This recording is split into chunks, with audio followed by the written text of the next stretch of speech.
Mr. Burns, we have been receiving non-stop reports of a leak coming in from Sector My Pants because I have recently soiled my pants and my leg is wet. Pardon me, Principal Smithers, I was inconspicuously glaring at some menacing blueprints what I made. Good heavens, sir, that seems most emphatically ominous to be doing at this time of day. Nonsense, lackey, it is vital for my ambiguous end goal that I won't tell you about because it is for my eyes only. Perhaps you shouldn't be looking at classified documents on the side of the building that is made out of windows. We are wasting valuable time, Smithers. I have a plot device to establish. Is there any chance you can establish some toilet paper? There is still wet pee in my corduroys. Zoinks, Bart, suffice to say your recent misdemeanor was absolutely bodacious. Silence, Melhead, you have 4 eyes instead of 2. Alas, you have exposed my greatest insecurity. Hello, gentlemen. Hark, for who is a spellbinding siren I hear? Don't hark me, you little bitch. Fellows, you must be alert as there is a rumor going around that something very naughty is going to happen to Springfield, and that is all from me. Bye. Farewell, Lisa Simpson. Melhead, do you know what this means? Please give me the rundown, Bart. You fool, Melhead, this naughty thing is an opportunity to do something very characteristically mischievous. Bart and your gay friend Melhead, what if I were to tell you that you were late for class? What if I were to tell you to go away? You have bested me once more, Bart, I truly am pathetic. How sincerely marvelous of you to survive a successful car accident, Abraham. I owe it all to me taking part in at least one world war. Here he goes again with his impressive and courageous acts of heroism on the battlefield. Could you be any more of a self-righteous troglodyte? Now, Homer and Abraham, let's all get along together as we tuck into miscellaneous foodstuff uninterrupted by other townsfolk, particularly our neighbors. Hi, it is me, Ned Flanders. I have an embarrassing speech impediment. Why must I run my mouth about specific events? I do not want to answer the door because my neighbor towards whom I hold a passionate disdain is standing on the other side of it. I shall answer the door. Hello, who is there? If you couldn't hear who it was, or at least solve it contextually, you must legitimately have no ears. Do not try my patience. Hello, it is I, Ned Flandandler. Who was at the door, Lisa? Listen up, you sinful hellspawns. I have a bomb shelter in my backyard, and out of the goodness of my own heart, I offer you access to it, if need be, because rumor has it something naughty will happen. You know nothing about naughty events. I was in the Cold War. Shut up, mate, honestly. You have come much too far into our house. Flee now or face my full power. Okay, I shall go now. There was no need for that. Boy, that was awfully inconvenient, wouldn't you say, guys? Perhaps we should follow the news on this subject. This event is looking rather sinister at the moment. Well, Nelly, I am late for work. I must go now to the power plant, which also has a small portable TV in it, which I will watch the news on. You should leave as well, Abraham, so you can be somewhere else. Wait a second, shut up for a second, Lou. I didn't say anything, Chief. Stop being a deleterious nuisance and look over there. Is that Mayor Quimby? Yes, hello, I have been here for a short while at this point. You will have to excuse me, Mayor, I am quite stupid. Demonstrably so, Chief, but I am here for a serious reason that is quite naughty. Good lord, Chief, he said that word. Indeed I did, unusually brown person. Out with it, you corporate pawn scum.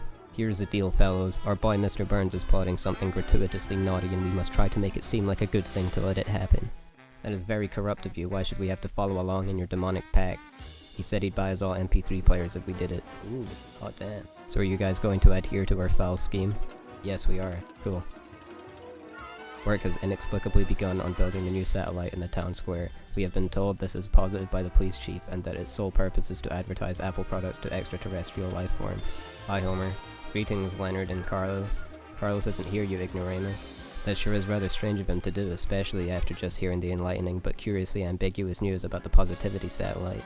At some point, you should appreciate that we are 2 separate people. Let's not split hairs, Leonard, and leave one another to their devices. So be it, friend, I shall return to behind this door. Burns, I have successfully blinded the masses with my lies. How naive, Mr. Mayor, as it is not the lies that will blind the masses, it will be my supposed satellite. Enough chit-chat, Burns, and pay up. Our MP3 players are long overdue. Oh, you actually believe that I would give 4 people an MP3 player all at once? How pathetic. Here are the MP3 players. Sorry I was late. The box had too much tape on it, and now my hands are sticky from all the tape. Look. Smithers, you dim-witted oaf. No wonder your stupid glasses make you look like a dickhead. Can any one of you Bluetooth me some Bass Hunter, please?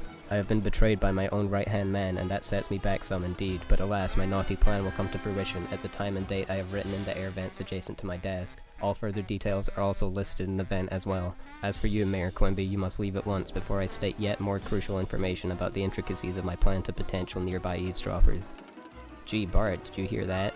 Of course I heard it. We are both in earshot, and also be quiet or else you may bust us big time. We must now make for the town square where I have a devious but funny plan to save the day but also be quite naughty. The mayor has been kidnapped, which is quite rude to be honest really, but more on that later. This just in though, the surprise activation of the positivity satellite is scheduled to take place tomorrow outside of the town hall. The mayor's muffled yell suggests that you must be there unless you are a square, so it looks like Smithers won't be there because he has the most equilateral head in the damn game. Patience everyone, the ceremony will begin in mere minutes. So Bart, what is your plan? Phase 1 and 2 of my plan have already been carried out. We must bide our epic and gnarly time before I can pull off the money shot. You have my full support, Bart. To be quite honest, Millhead, you are so lame that your support would probably be a massive detriment to my plan, so please don't interfere until you're cool. Wow, Homer, we arrived just in time as far as we know. Don't be such an idiot, Leonard. I can see directly through Carlos's ruse, and I know he has been double-crossing us this entire time. Hi guys, it's me, Carlos. Hi Carlos, what's that? I was configuring my MacBook Pro that I got earlier for a while, and I thought what better place to bring it to than the unveiling of the satellite. Mayhaps I was incorrect about your part in this event, Carlos, which is quite a bummer honestly, because I walked all this way here, which took longer than average because I'm overweight.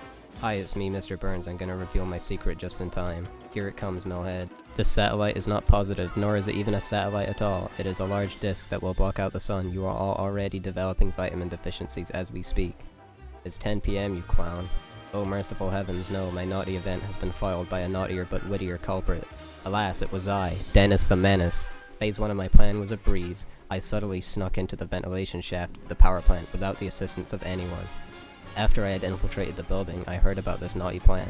When Old Man Burns wasn't looking, I changed the schedule from 10 AM to 10 PM.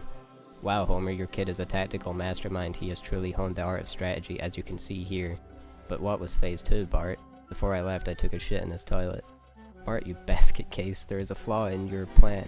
Sure, you may have sullied my humble water closet with your righteous waste, but the disc is still here, and in due time it will be 10 AM once more. Your only folly was your inability to realize you had one, you fool. I still have a Phase 3, check this out.